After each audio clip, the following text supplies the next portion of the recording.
और जब उसे होश आता है वो देखती है कि वो एक अजीब सी जगह पर है। यहाँ पर इतनी जगह भी नहीं होती कि वो खड़ी हो सके। साथ ही उसके हाथ में एक अजीब सी लाइट होती है जो उसके हाथ में पूरी तरह से फिक्स्ड है। लिसा को कुछ समझ नहीं आता कि उसे अब क्या करना चाहिए। तभी उसके सामने से एक शटर खुलता है और जब वो उसे देखती है तो सामने एक पतली सी टनल होती है और उस टनल के अंत में एक रोशनी है, यानी कि वो बाहर जाने का रास्ता है। लिसा उस पतली सी टनल के अंदर एंटर कर जाती है और तभी जो शटर खुला था वो अपने आप ही बंद हो जाता है। पर लिसा को उम्मीद है कि वो आगे से बाहर निकल जाएगी और अगले पल वो देखती है कि उस टनल के रास्ते में एक और स्लाइडर बंद हो गया। यहाँ पर पूरी तरह से अंधेरा हो चुका है। उसके पास लाइट का एक ही सोर्स है जो उसके हाथ में ब्रेसलेट बंधा हुआ है। वो देखती है कि उसमें टाइम चल रहा है जो कि 10 मिनट 55 सेकंड्स का होता है, जिसका मतलब लिसा ये समझती है कि उसे जल्दी से जल्दी यहाँ से बाहर निकलना होगा। और अब जब वो आगे बढ़ती है तो रास्ता और भी संकरा हो जाता है, जिससे उसे आगे बढ़ने में बहुत तकलीफ हो रही होती है। लेकिन लिसा किसी तरह से आगे बढ़ते हुए एक दूसरी टनल में पहुंचती है जहाँ पर लाल, पीली और नीली लाइट्स जल रही होती है। लिसा जैसे जैसे आगे बढ़ती है इस चेंबर की, इस टनल की दीवारें एक दूसरे के करीब आने लगती है। लिसा जल्दी से आगे बढ़कर इस टनल से निकलकर दूसरी जगह पहुंच जाती है, जिससे उसकी जान बच जाती है। और अब जिस जगह पर वो आ चुकी है वहाँ पर एक डेड बॉडी है जिसके हाथ में उसी तरह की लाइट बंधी हुई है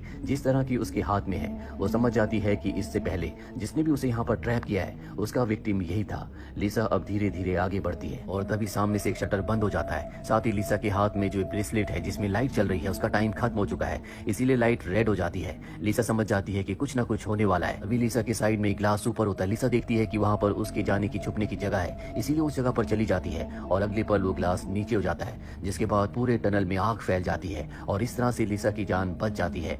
लिसा का टाइमर एक बार फिर से शुरू हो चुका है। उसके पास 11 मिनट है। हालांकि लिसा इस जगह से निकलना तो नहीं चाहती, लेकिन तभी वो जगह अपने आप ही बंद हो जाती है और लिसा को बाहर धकेल देती है और ये जो टनल होती है वो सिकुड़ने लगती है, जिससे लिसा को लगता है कि अब उसकी जान चली जाएगी।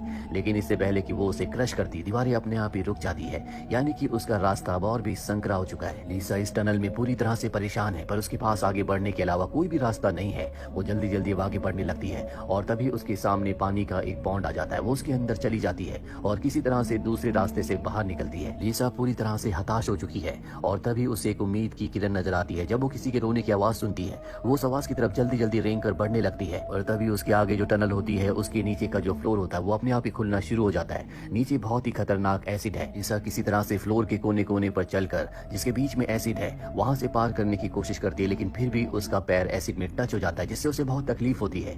पर वो उस फ्लोर को पार करके आगे जाती है जहाँ पर वो देखती है कि एक आदमी है जिसकी दिमागी हालत खराब हो चुकी है। वो समझ जाती है कि उसे भी यहाँ पर कैद किया है। वो उसे कहती है कि हमें यहाँ पर चूहों की तरह एक्सपेरिमेंट करने के लिए छोड़ दिया गया है, अगर हम एक दूसरे की मदद करें तो हम यहाँ से निकल सकते हैं। और तभी इनके हाथ में जो लाइट वाला ब्रेसलेट होता है उसका टाइम खत्म हो जाता है, उसकी रोशनी लाल हो जाती है। ये समझ जाते हैं कि कुछ न कुछ होने वाला है और अब यहाँ पर वही सेफ्टी चेंबर खुलता है जिसका डोर ग्लास का है, पर ये जगह अब एक ही इंसान के लिए है। ये दोनों जानते हैं कि जो भी उसके अंदर जाएगा वो बच जाएगा, इसीलिए दोनों के दोनों स्ट्रगल करने लगते हैं, एक दूसरे को बाहर धकेलने लगते हैं। लेकिन किसी तरह से लिसा उसके अंदर चली जाती है और वो आदमी बाहर ही रह जाता है, जिसके बाद उस आदमी की मृत्यु हो जाती है। और तभी लिसा देखती है कि उसके हाथ में क्रॉस का टैटू है, जिससे उसे पता चल जाता है कि ये और कोई नहीं बल्कि एडम है। दरअसल एडम के बाल बड़े बड़े हो गए थे, वो अपना दिमागी आपा खो चुका था, जिससे हमें पता चलता है कि एडम और लिसा यहाँ पर पिछले कई दिनों से हैं। अब लिसा सब कुछ देखकर बेहोश हो जाती है और जब उसे होश आता है तभी उसके सामने एक मशीन, एक रोबोट आता है जो लिसा को एक फ्लैशबैक दिखाता है। ये फ्लैशबैक उस दिन का होता है जब एडम ने उसे कार में बेहोश कर दिया था। वो उसे मारना चाहता था,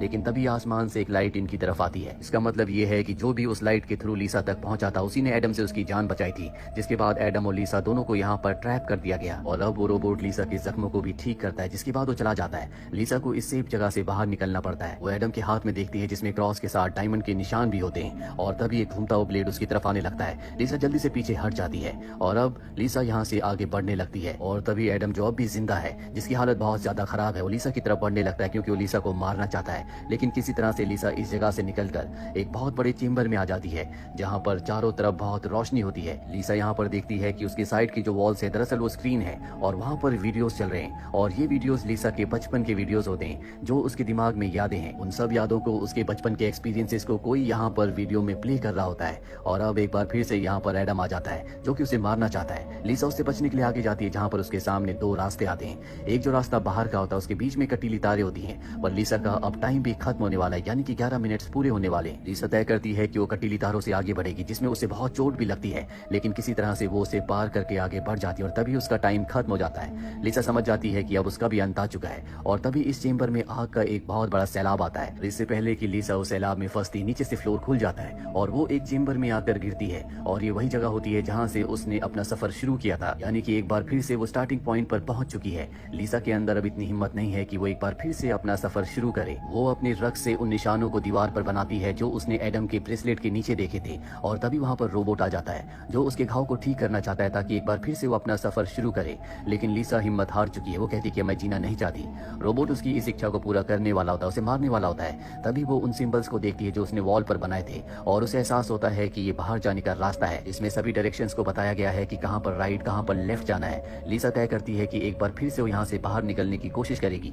रोबोट उसे ठीक कर देता है। लिसा को इस बात से पता होता है कि कहाँ पर क्या होने वाला है। वो बड़ी बहादुरी से आगे बढ़ती है और जब वो उस जगह पहुंचती है जहाँ पर एसिड है तो वो सबसे पहले एसिड में अपने हाथ के ब्रेसलेट को पिघला देती है, और जब उसका ब्रेसलेट निकलता है वो देखती है कि उसके हाथ में भी उसी तरह के निशान हैं। और अब लिसा बड़ी तेजी से आगे बढ़ने लगती है, लेकिन एक बार फिर से एडम आ जाता है। एडम उसका पीछा कर रहा होता है। लिसा अपना दिमाग लगाकर उसके पास जो लाइट वाला ब्रेसलेट होता है वो दूसरे टनल में डाल देती है, जिसके बाद एडम उस रोशनी का पीछा करते हुए उस तरफ निकल जाता है। वही लिसा जब आगे पहुंचती है तो उसे एक बहुत ही अजीब चीज दिखती है जो कि एक तरह की टिश्यूज की बनी हुई वॉल थी। वो उसके अंदर जाती है और उसे पता चलता है कि इस टिश्यू की वॉल के पीछे अजीब अजीब से क्रीचर हैं। यहाँ पर लिसा को समझ में आ जाता है कि जब एडम उसे मारने वाला था और आसमान से एक रोशनी इनकी तरफ आई थी तो वो एलियन शिप था, और ये सब के सब एलियंस है जिन्होंने एडम और उसे यहाँ पर इस टनल में फंसाया है। लेकिन अब वो इनसे डरती नहीं है, बल्कि वो उनसे बात करने की कोशिश करती है।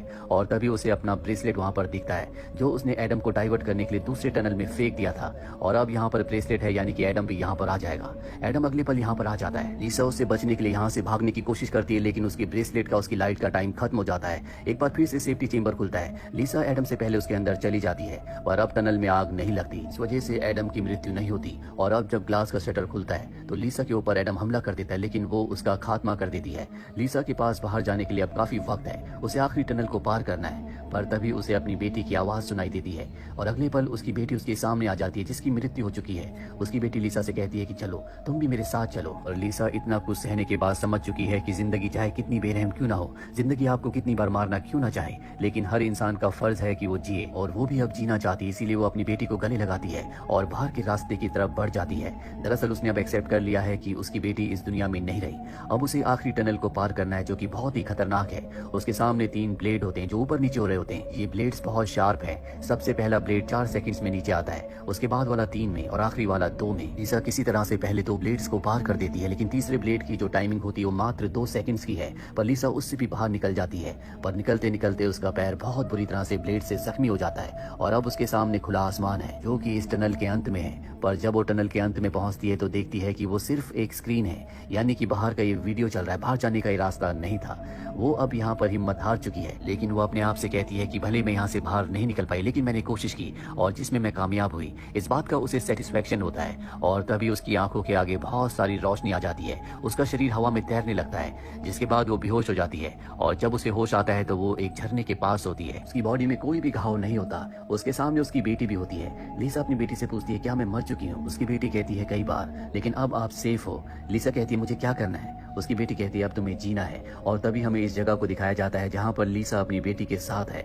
ये बहुत ही खूबसूरत जगह है, जिसे देखने से साफ साफ पता चलता है कि ये अर्थ नहीं है, बल्कि ये कोई दूसरी दुनिया है जहाँ पर सब कुछ बहुत खूबसूरत है। और अब इस दुनिया में लिसा को अपनी बेटी के साथ जीना है। दरअसल ये एक साइकोलॉजिकल कहानी है जो हमें सिखाती है कि जिंदगी चुनौतियों से भरी हुई है। आपकी जिंदगी के सामने कितनी चुनौतियां क्यों ना आए, आपको हमेशा आगे बढ़ते रहना चाहिए। उस सफर में आप फेल हो या पास, इससे कोई फर्क नहीं पड़ता। जिस तरह से लिसा पहले अटेम्प्ट में पूरी तरह से फेल हो जाती है और वो हिम्मत हार जाती है, लेकिन वो फिर भी दोबारा हिम्मत करती है और अपने दूसरे अटेम्प्ट में अंत तक पहुंचती है, जहां पहुंचने के बाद उसे एहसास होता है कि यहां पहुंचकर भी वो मंजिल तक नहीं पहुंची, लेकिन उसे इस बात की खुशी होती है कि उसने वो किया जो करना चाहती थी। इसी तरह से हमारी जिंदगी भी होती है। हम अगर कुछ पाना चाहते हैं, उसे पा लेते हैं, तो उस चीज को पाने की हमें उतनी खुशी नहीं होती जितनी इस चीज की होती है कि जो हमने चाहा वो किया, हमने अपने टारगेट को पूरा किया। साथ ही एडम जो लिसा का डर था, इसी तरह से हमारी जिंदगी में, हमारी दुनिया में बहुत सारे डर होते हैं। हमें उनसे भागना नहीं चाहिए, बल्कि उनका सामना करना चाहिए, जिस तरह से लिसा ने अंत में किया और एडम का खात्मा कर दिया। तो ये थी पूरी कहानी इस साइकोलॉजिकल फिल्म की। उम्मीद करते हैं कि ये कहानी आपको पसंद आई।